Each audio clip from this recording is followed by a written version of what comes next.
श्री स्वामी समर्थ. श्री स्वामी चरित्र सारामृत षष्ठोध्याय. श्री गणेशाय नमः. धरोने शिशूचा हात, अक्षरे पंडित लिहवित, तैसे स्वामी चरित्रामृत स्वामी समर्थ वदविती. मी केवळ मतिमंद, केवी वनु चरित्र अगाध, परी माझा हा छंद स्वामी समर्थ पुरविती. ज्यांच्यावर प्रसादे करुण, मुढा होई शास्त्रज्ञान, त्या समर्थाचे चरण वारंवार नमितसे. कृपाळू होऊन समर्था, वदवावे आपुल्या चरित्रा, श्रवण श्रोतयांच्या चित्ता ब्रह्मानंद प्राप्त हो. सुरतरुची घेऊन सुमने, त्यासीचा अर्पावी प्रीतीने, झाला ग्रंथ स्वामी कृपेने त्यांच्याच पदी अर्पिजे. मागील अध्यायाच्या अंती चोळप्पा विनवी स्वामी प्रती, कृपा करोनी मजवर्ती बडोद्याप्रती चलावे.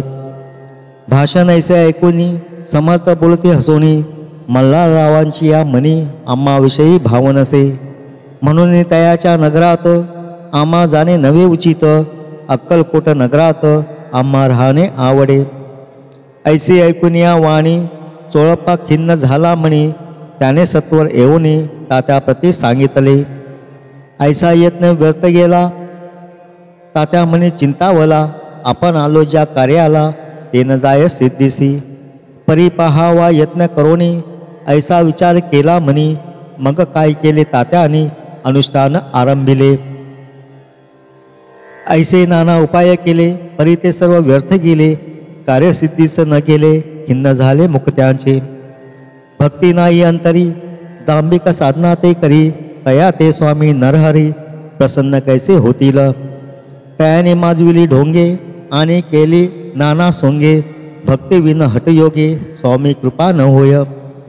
मग तात्याने काय केले, सप्ताहासी ब्राह्मण बैसविले, गुरुचरित्र आरंभिले, व्हावयासी स्वामी कृपा. परी तयाच्या वाड्यात कधी न गेले समर्थ, तात्या झाला व्यग्रचित्त, काही उपाय सुचेना. मल्हारराव नृपाने पाठविले ज्या कार्याकारणे, ते आपल्या हातून होणे अशक्य असे वाटते. आता जाऊन बडोद्यासी काय सांगावे राजेयासी, आम्ही सकळ जनांसी तोंड कैसे दाखवावे. अशा उपाय करोन न होती स्वामी प्रसन्न, आता एक युक्ती योजन न्यावे पळवून येतीसी. स्वामी केवळ ईश्वरमूर्ती, हे नेने तो मंदमती, म्हणून योजिले पटयुक्ती, परी ते स्थितीत न जाय. असो कोणे एके दिवशी साधोनी योग्य समयासी, मेण्यात घालून स्वामीसी तात्यासाहेब निघाले. कडबगावचा मार्ग धरिला, अर्धमार्गी मेना आला, अंतरसाक्षी समर्थाला गोष्ट विदित झाली. मेन्यातून उतरले, मागुते अक्कलकोटी आले, ऐसे बहुत वेळा घडले, हाही उपाय खुंटला. मग पुढे राजवाड्यात जाऊन या राहिले समर्थ, तेव्हा उपाय खुंटत टेकिले हात तात्यानी. या प्रकारे यत्न केले, परी तितुके व्यर्थ गेले. व्यर्थ दिवस गमविले, द्रव्य बेचिले व्यर्थची. मग अपयशात घेऊनी बडोद्यासी आले परतोनी, समर्थ कृपा भक्ती वाचोनी अन्य उपाय न होय. परी मल्हारराव नृपती प्रयत्न आरंभिती पुढती, सर्वत्रासी विचारिती, कोण जातो स्वामींकडे. तेवी मराठा उमराव, नृपकार्याची धरून यावं, आपण पुढे जाहला.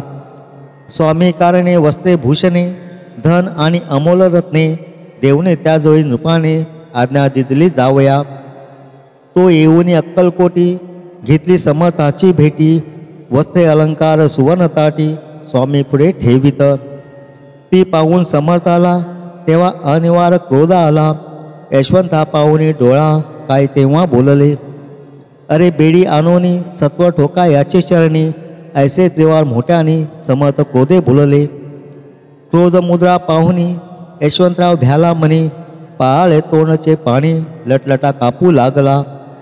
मग थोड्याच दिवशी आज्ञा आली यशवंतासी, सत्वर यावे बडोद्यासी, तेथील कार्यासी सोडोनी. साहेबाविष प्रयोग केला, मल्हाररावावरी आळ आला, त्या कृत्या माझी यशवंताला गुन्हेगार लेखिले. हाती पायी बेडी पडली, स्वामी वचनांची प्रचिती आली, अघटित लीला दाविली, ख्याती झाली सर्वत्र. समर्थांची अवकृपा जयावरी, त्याचा कष्ट होती शरीरी, कृपा होय जयावरी, तया सर्वानंद प्राप्त होय. महासमर्था भक्त पालका, अनादि सिद्धा जगन्नायका, निशिदिने शंकर सका, विष्णूची या मनी वसे. इति श्री स्वामी चरित्र सारामृत, नाना प्राकृत कथा संमत, सदा भक्त परिसोत, षष्ठोध्याय गोढा. श्री स्वामी चरणार्पणमस्तु. श्रीमस्तु शुभम भवती. अक्कलकोट निवासी श्री स्वामी समर्थ महाराज की जय.